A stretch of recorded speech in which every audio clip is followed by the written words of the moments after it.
And I think that's very much happening right now, and I think it's going to happen. The last administration was obsessed with imposing restrictions on AI, including extreme restrictions on its exports. As you know, they made it very difficult to export. This alienated American partners and drove even our friends into the arms of China and other countries. That's why upon taking office, I repealed the so-called Biden diffusion rule. Can you imagine that?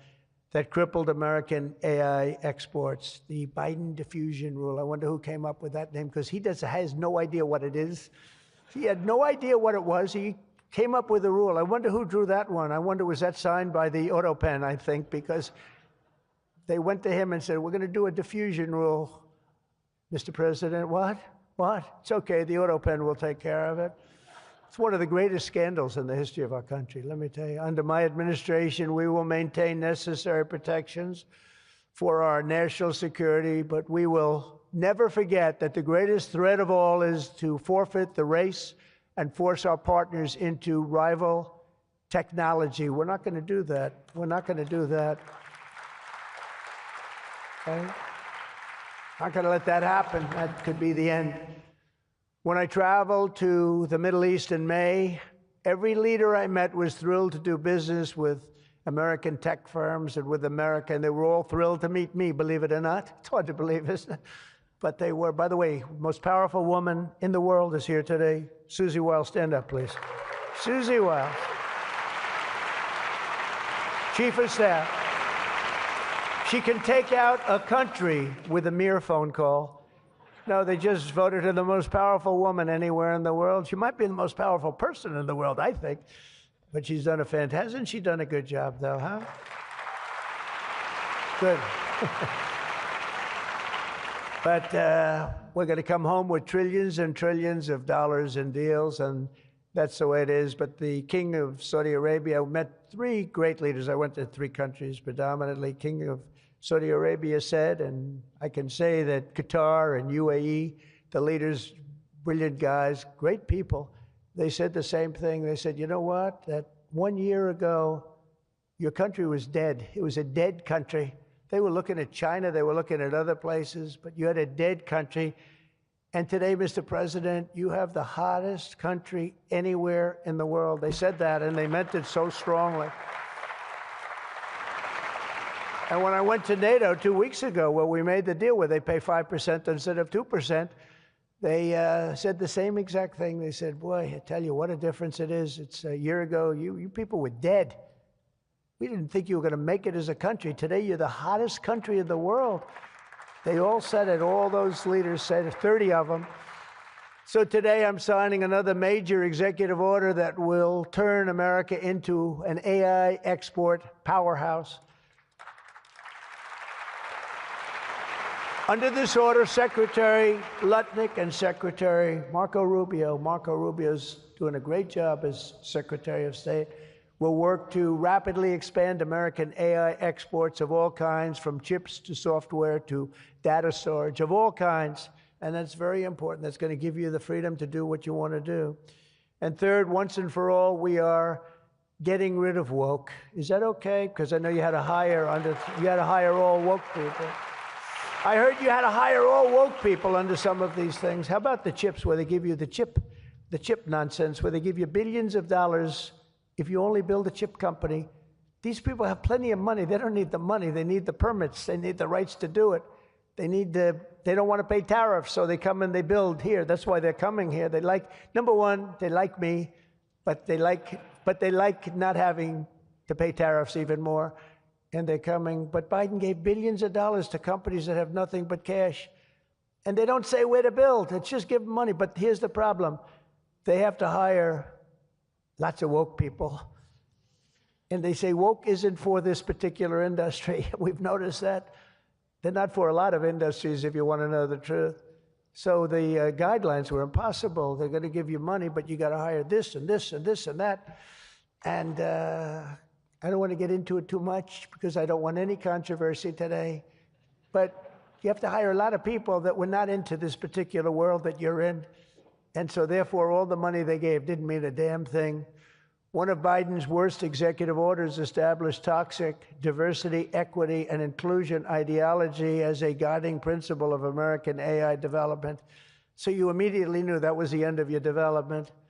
But the American people do not want woke Marxist lunacy in the AI models, and neither do other countries. They don't want it. They don't want anything to do with it. That's why on day one, I very proudly terminated Joe Biden's order on woke AI effective immediately. You don't have any of those crazy rules. Crazy rule.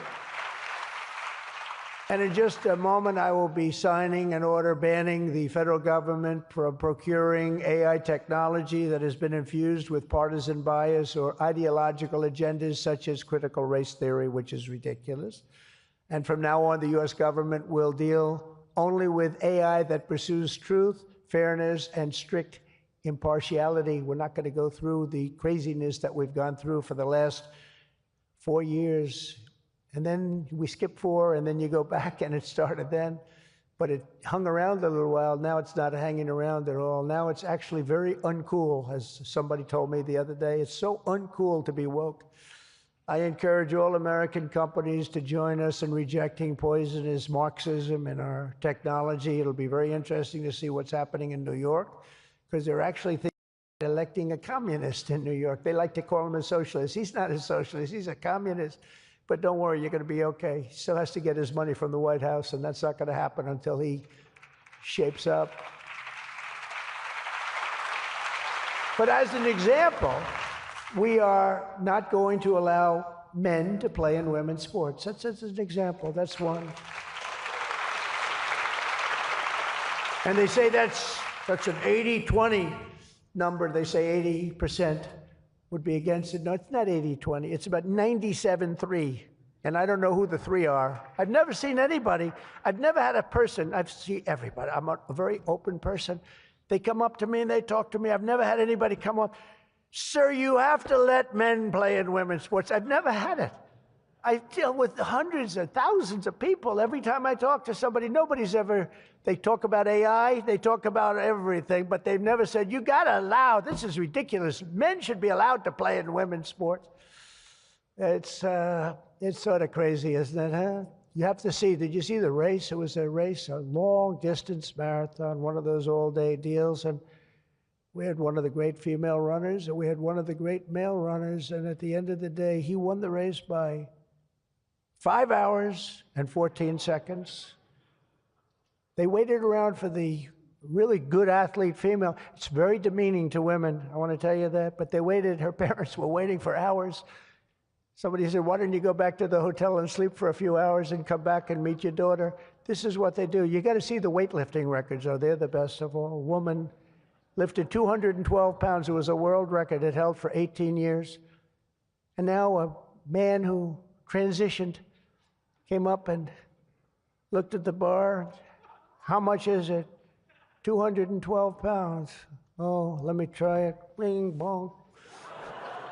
I think he broke the record by 109 pounds. It's going to be a long time. It's going to be a long time before a woman catches that. And these are great athletes and great people, and it's demeaning. And who the hell wants this? We're off of that whole standard, because I just tell you those as examples.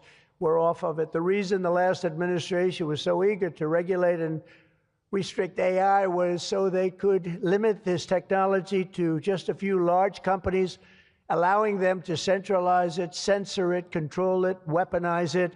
And they would weaponize it. A very dishonest group of people. You probably saw that because we caught them in the act.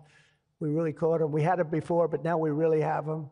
We have it where it counts. But this is the exact opposite of my approach. The unique strength of the American tech industry has always come from its startups and small tech. It comes through small. Jensen was small. Were you ever small? I think so. When you started in your bedroom, I think you were small, right? He started as very small, and now he's really become very amazing. If you regulate them too much, you kill the source of American genius and technological power. I believe that. Joe Biden had a plan to lose the AI race. I think he wanted to lose it because his plan would never have worked. It would have never been successful. You would have spent a lot of money and you wouldn't have been able to win. They didn't allow you to win, but we have a plan which only admires and respects the winners. Every citizen should take incredible pride in the inspiring feats of American innovators who are pushing the bounds of human knowledge and achievement.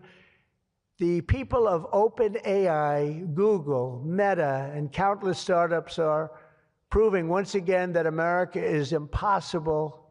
You are just